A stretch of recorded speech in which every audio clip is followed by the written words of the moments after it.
Hi everybody, this is Melissa Klein and I'm here to talk to you about the egg and my adventures in shading the egg. I wanted to mention too that this drawing took me about 45 minutes to do and I've speeded it up I think around 650%. So here I'm just trying to lay in the contours of it and I actually wind up getting rid of that as well. I'm experimenting with Adobe Fresco a little bit, and I wanted to show how you guys a little bit about the ellipse at the bottom of the egg, but then I start to geek out here because I randomly chose that blue, and I notice like how different the color is based on the background, even though I'm using the same thing. So that was kind of a false start. But I did want to point out the roundness that you have with it sitting on top of, actually that's a little shot glass that I have hand blown. So it's got a little bit of irregularity. It's lovely. Great for sake. So just I'm using a line drawing to establish this, but then I'm going to be getting rid of it. Here I'm just like struggling with Fresco because it's got so many more bells and whistles than Adobe Sketch, which I normally use. But Adobe will not be supporting Sketch in the future, so I'm like trying to get used to this. But basically what I wanted to do was soften the shadow a little bit, and instead I'm just having just a nightmare with the erasing and stuff of that, and just kind of dealing with the tools and figuring out like where the hell is everything. So just kind of ignore that part with it. But for those of you who are curious to know, I also noticed geeking out here that quite a few of my sketch brushes that I had downloaded did not translate over into Fresco the way I wanted to. So, at any rate, establishing the background around it and just really loosely, you know, what is the sort of shapes that I want to have of the, you know, there's kind of a crescent shape of the shadow on the egg. And looking a lot of like comparing values like to like and back and forth. I can't believe I spent 45 minutes on this drawing, but I really needed to, you know, and those technical things in the beginning were relatively easily solved, you know, within about 5 minutes. So, and I'm just always, it's almost hard to see, but you can see like I'm lightening up that dark shadow because I'm like, I want it dark, but I don't want my egg to look dirty. And sometimes living on a farm, I have seen eggs that are, you know, have when you get them from underneath the hen, they poop sometimes.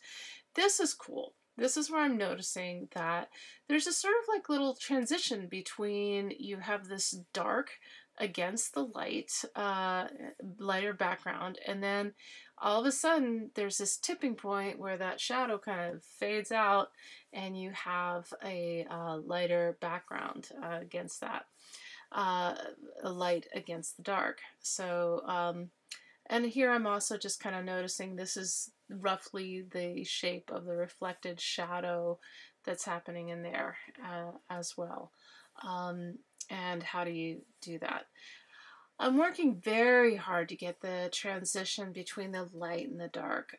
One of the things in some of the tutorials that I'm sharing talks about, you know, that you don't want to have this sort of like highlight crescent type thing on top of it.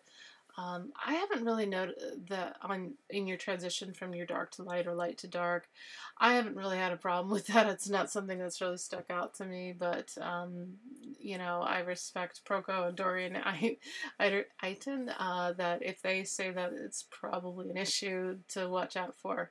I'm also noticing that there's a lot of very, very subtle halftones that are happening in the light areas. And this is where I'm kind of going into the like, trying to get it not too light, not too dark. It's kind of like this Goldilocks thing. And again, paying attention to that transition from dark to light, darker shadow against a lighter background versus a darker background against the light area of the egg. And on purpose, I actually put a kind of cardboard behind the egg when I went to take a picture of it, because I wanted a really simple and somewhat kind of medium gray-ish, you know, obviously it's brown, but more like a mid-tone, middle ground value. There we go. Finally saying it. Um, and I'm also playing around with the edge of the light of the egg. I want it to be actually kind of a sharp edge. That's one of the things that's really cool and good about this exercise, is that it really forces you to deal with, in a very simple but, you know, unforgiving way, you could say, you know, so many things. So hard and soft edges. There's a lot of soft edges, you know, your transitions between your light and shadow. Then there's also a lot of hard edges when you're looking at your egg versus background, or for that matter, you know, where it meets the all important shot glass. I feel like, and it's funny because I couldn't have a shot of anything because A, I was drawing and I'm a responsible artist that way, but B, it is now like the perch for my egg, and I had to like I couldn't touch it, so there we go. And now I don't even know if I want to eat my egg now. I probably will get over it for breakfast. Notice how, as I'm doing this, I'm doing a lot of things to kind of turn my paper around, and, you know, or digital paper. And one of the things I like about working like this for instructional purposes is I can zoom in and out, and you can kind of see a little bit more what I'm up to there. I just have these moments where, you know, the tools go a little wacko on me. If anything, I'm really wanting a traditional thing.